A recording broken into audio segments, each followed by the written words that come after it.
used to mourn all her life that cheering they was brave.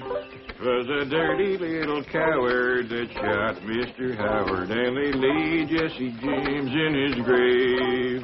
'Twas a sad thing. Jethro and me's awfully worried about Granny. What's she doing? Nothing. Just sitting in the kitchen, rocking and staring at the wall. She won't talk to nobody nor say hi to her. Yeah, I noticed Granny kind of drooping this morning. I reckon she misses Pearl. But them two was always scrapping. I reckon that's what she misses. You know, Granny's a lot like that band of yours, Ellie. She loves to scrap. That's the truth. Used to pleasure her considerable to throw Aunt Pearl out of her kitchen. Yeah, Granny don't want no one cooking in there except her. Jethro, I think you just come up with an idea. I did. What was it? Ellie will go out there and act like she's going to fix up a mess of victuals. That'll get Granny's hackles up. You take care of her for me, Jethro. Now, Ellie Mae, I know it's against your nature, and I know how much you love your Granny. But for her own sake, I want you to try to be real spiteful. Try to get her riled up. Do it, Paul. Hey, Uncle Jed, can I go too? After all, it was my idea. Wasn't it? Yeah, Jethro. And take that bandy along with you. Ain't nothing riles Granny more than chickens in the kitchen.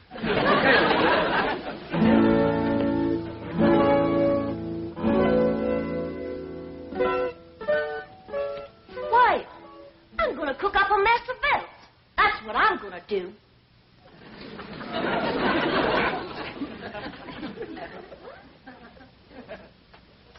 I'm going to get out every pot and pan in this here kitchen, and I'm going to whop up the doggonedest meal anybody ever tasted.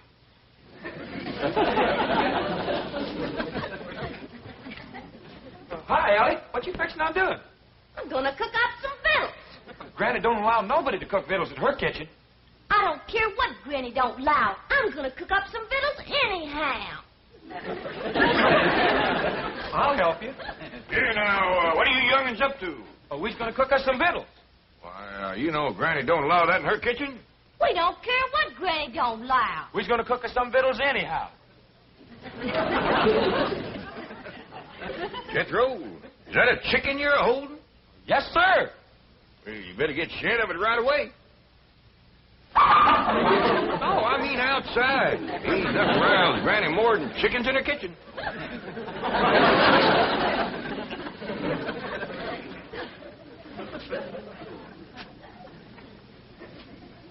This is worse than I thought. Don't nothing rile her up. We gotta try harder. Ellie Mae, what you figuring on cooking? Grits. Grits? Why, your Granny just cooked a mess of grits last night. I know, Paul, but them was the worst mess of grits anybody ever cooked. Well, heck, I ate 4 great big heapfuls. Ellie Mae Clampett, what a spiteful, riling thing to say about your Granny's cooking.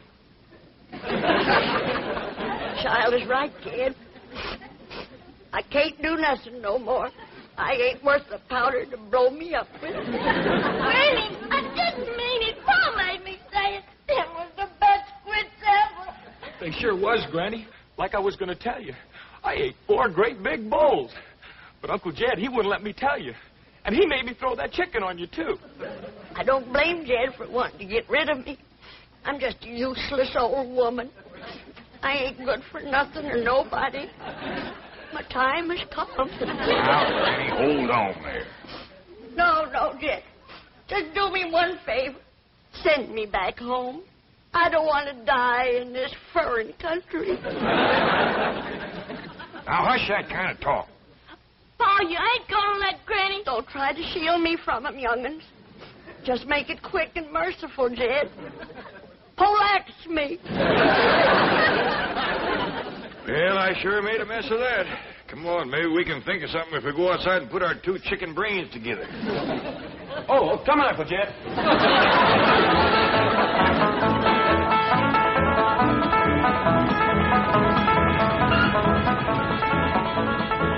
You wait here. I'll go and see Mr. Drysdale. I asked Miss Jane to come to supper, too. Mr. Drysdale, look who's here. I don't want to be no bother. Well, it's always a pleasure to see you, Mr. Clampett. Sit down, sit down. Thank you. Well, now, what can I do for you? Well, I got a little problem. You know, your problems are my problems. What's troubling my favorite depositor? Well, who? You, Mr. Clampett, you. Oh, well, you see, it's Granny. That poor little old woman is feeling lower than a fat frog in a dry well. Well, now, we must do something to cheer her up. Indeed, we must. You see, back home, we just have a bunch of neighbors in and have us a do. Ain't nothing pleasures Granny more than doing for folks. Doing? Yeah, you know, wamping up a big feed, tapping a keg of her cider, seeing everybody has plenty to eat and drink and has a good time. Can't Granny do that here? Well, you folks is about the only ones we know. We'll be happy to come. Just say when. I reckon the sooner the better. How about tonight? Well, I'll be right in Beverly. Miss Drysdale in town? Yes, she is, and she'll be delighted to come. Delighted. I would rather face the firing squad. Honey bun, please. I cannot picture myself with my fine old Boston background sitting down to dine with those prehistoric hillbillies. Milburn, I have told you repeatedly I will not mingle socially with the Clampetts. And I have told you repeatedly that their money is the pillar of this bank. Money isn't everything. Only if you have plenty, which you will not unless you go to Granny's dinner because I will cut off your allowance. Try me. You brute. Associating with Jed Clampett has made you the same kind of a man that he is. Oh, no, Margaret. If I were the kind of man Jed Clampett is, I wouldn't waste time talking. Oh, no. I would put you across my knee and paddle your fine old Boston background. Chief, Mrs. Drysdale, this is indeed a red-letter day. Guess who has just landed on the roof? Well, it's a little early for Santa Claus.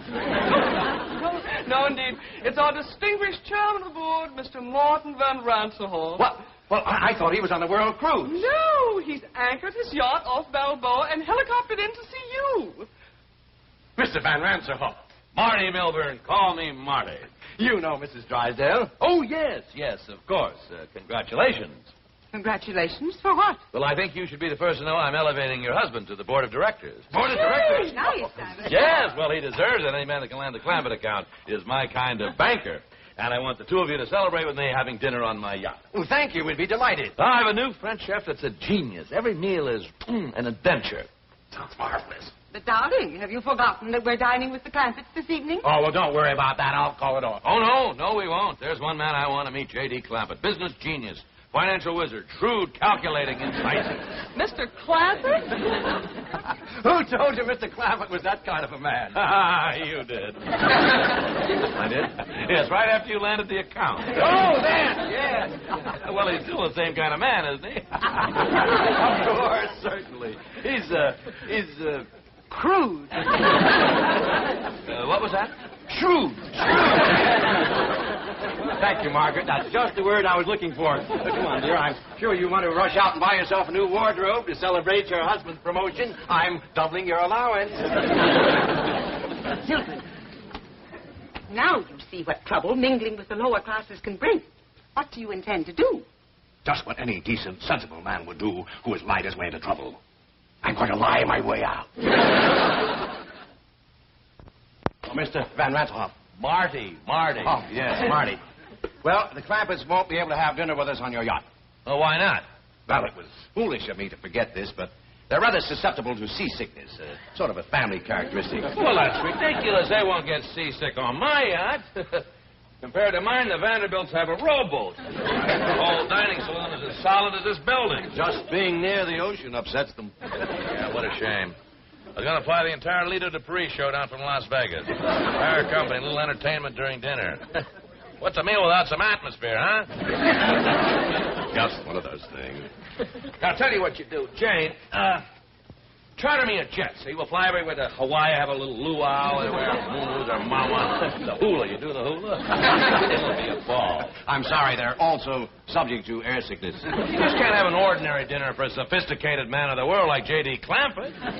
Sophisticated man of the world? That's what Milburn says. Bon vivant, international financier. Those were your exact words. They were? Oh, they were, yeah. I tell you what, I haven't done this in years. Jane, get charter a train, see, and I'll get the galley crew and the chef. We'll have an orchestra in the club car. Dinner on the train and dessert in San Francisco. Should be $1 million less. Last time I did this was between Paris and San Moritz. Had everybody dressed as Swiss Yodelers. St. Bernard dogs running with kegs of brandy under the neck. Wow, wow, wow. I tell you, the Duke and Duchess, it really was embarrassing. What's the matter? They get train sick, too. How do these people travel? In space capsules? Just don't stand there. Come up with an idea. I'm racking my brain, believe me.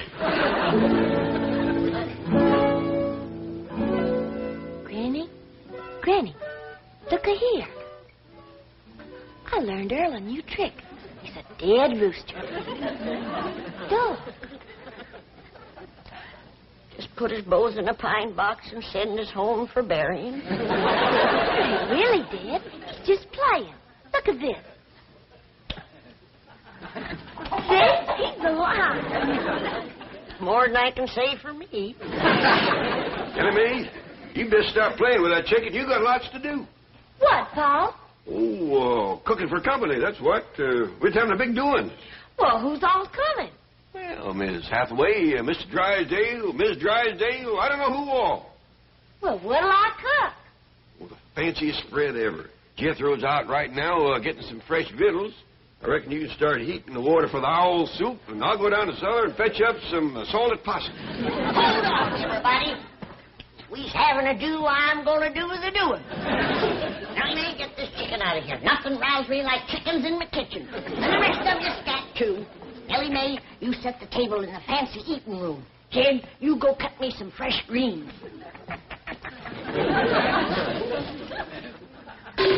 Oh, we're going to have a doing for the folks next door. I'll bake 'em up a possum and plenty victuals more. We'll have a keg of cider and a little Mountain Dew, and we'll all have ourselves up. Hullabaloo.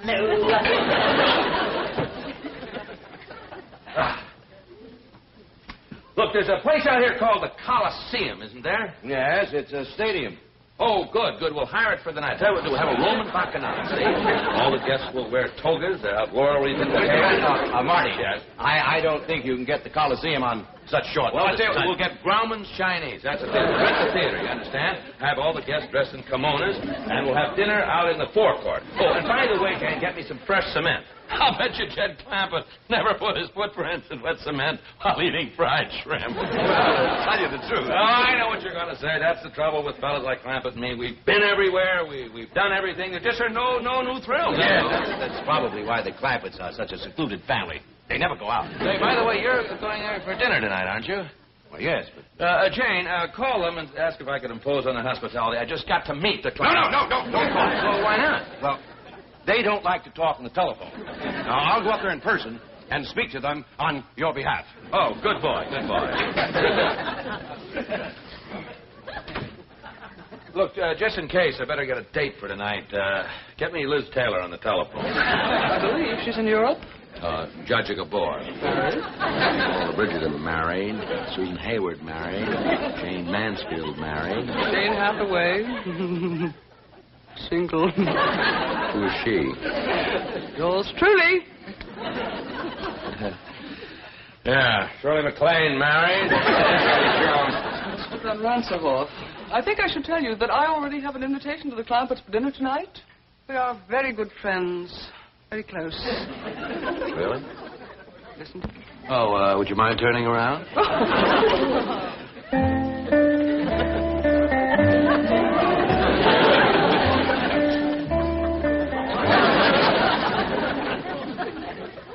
Debbie Reynolds is married. Van Ranserhoff, I think you should also know that the Clampetts do not, as they say, cotton to strangers. Miss Hathaway, let me say that you have a date for this evening. Jolly good. But, a word of caution. The fact that I have appeared eager might lead you to believe that I am a girl with whom you could take liberties. Nothing could be further from the truth. I permit no familiarity on the first date. Bless you, my girl. I can't tell you how sorry I am, Mr. Clampett, but you see, Mr. Van Ranselhoff is my boss. Well, bring him along. Granny's got plenty of possum and grits and owl soup. Well, I'd love to bring him, but he has dinner planned on his yacht, and I have to do what he wants. I'm terribly sorry. Well, so am I. Poor Granny's going to be like a mule kick to her. Well, tell her we'll come tomorrow night or tomorrow morning for breakfast if she likes, but tonight I have to be with Mr. Van Ranselhoff. Well, I understand. Thank you, Mr. Clampett. Thank you very much.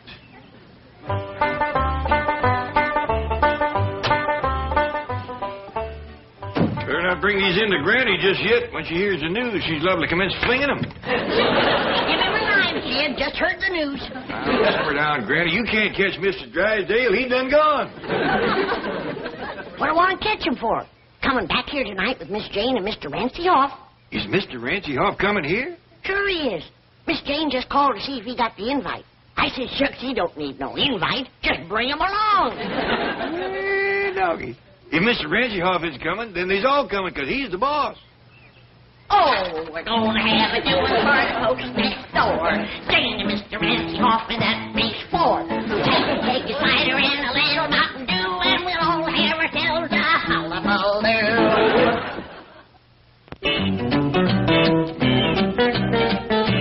What do you mean Ranselhoff's going to the Clampetts? I'll be exposed. I'll be ruined. Chief, veritas vincit omnia.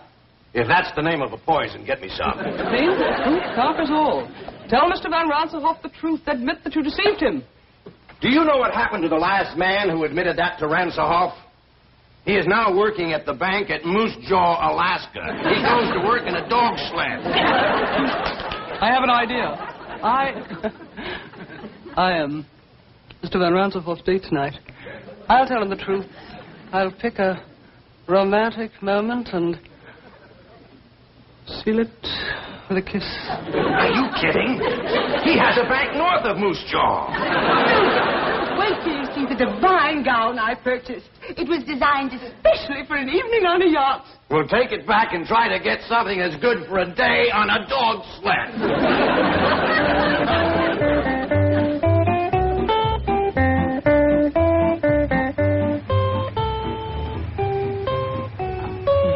Say, what a place, huh? A veritable palace. I hope this isn't one of those dull, stuffy, formal parties, you know. Last week I went to one at Buckingham Palace with the liveried servants and the protocol. Not a laugh all evening. Well, I doubt very much it will be formal. On the contrary, Oh, don't tell me. I love surprises. Elsa Maxwell gave me a surprise party last month at the Waldorf Astoria. Converted the main ballroom into Sahara Desert. Sand dunes and camels, real camels. Everybody came as chic. She came as a belly dancer, and I was Lawrence of Arabia. Oh, what a laugh.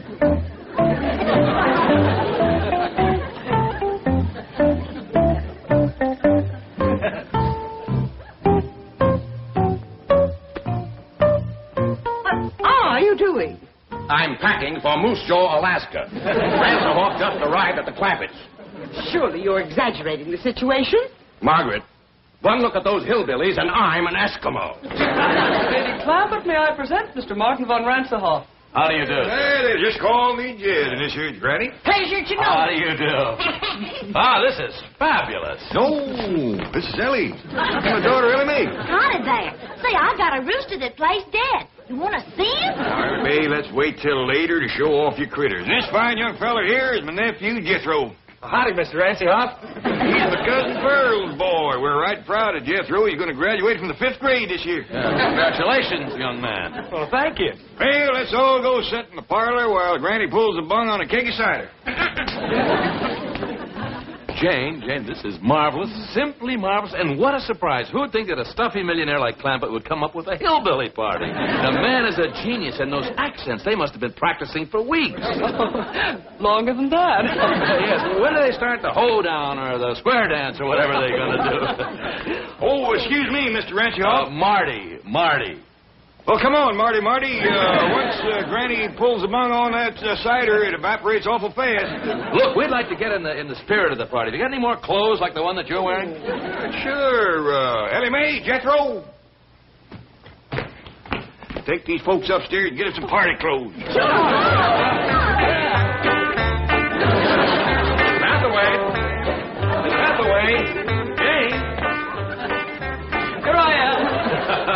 like something out of Tobacco Road. Well, you're not exactly Adolphe Menjou yourself. You know, I can't get over an important millionaire like Clampett going to all this trouble to surprise me with a hillbilly party. He's a wonderful man. He's the greatest. He's a millionaire's millionaire. I'll always be grateful to Drysdale. By the way, why aren't the Drysdales here? Well, that's rather a long story, Mr. Van Ransenhoff. Call me Marty the way Clampett does. That kills me. Well, Marty. Mr. Drysdale thinks you're going to transfer him to your bank in Moose Jaw, Alaska. Moose Jaw, Alaska?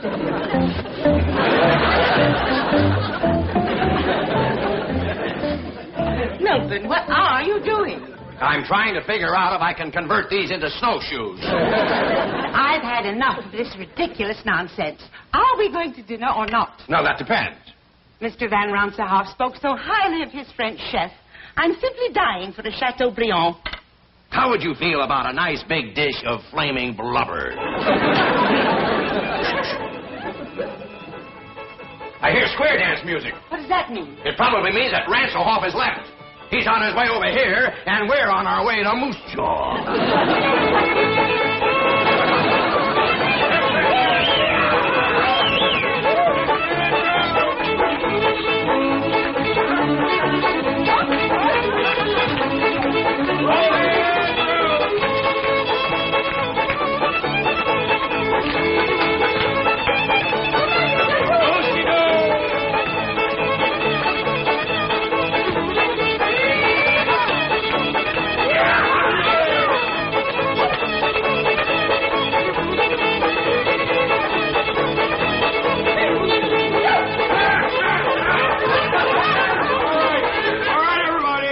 Says we can't wait no longer for the Drysdales. Her owl soup and chicken fried hawk is getting cold. This way to the fancy eating room.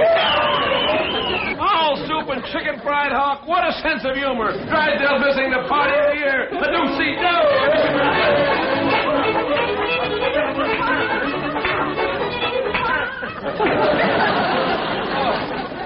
Dinner in the billiard room. This is priceless.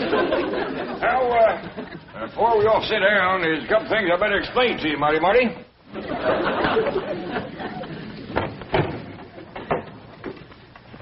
Now, these sticks with the notches in them is the pot passers. And these pointy ones here is the meat stabbers.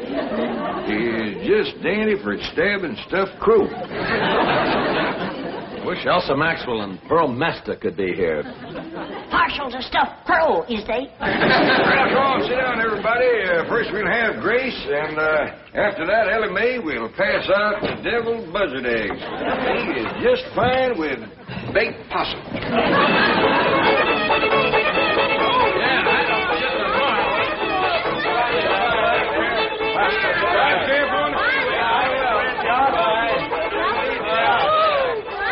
I tell you, fabulous. Is that fabulous? I tell you, I've been to parties all over the world, but this is the cleverest, the most original, and what food? Imagine calling roast pheasant or just stuffed crow with gopher gravy. I noticed that you didn't eat much. Oh, the excitement of the evening. Yes, I must say, I don't blame you. I can hardly wait to get back from that around-the-world cruise to see what kind of party they're going to plan for me next. Oh, Marty. Granny says you seem so fond of her deviled buzzard eggs, she wanted you to have these to take home with you. Well, thank her for me. You bet I will. Good night. Good night. Is that beautiful? Still in character.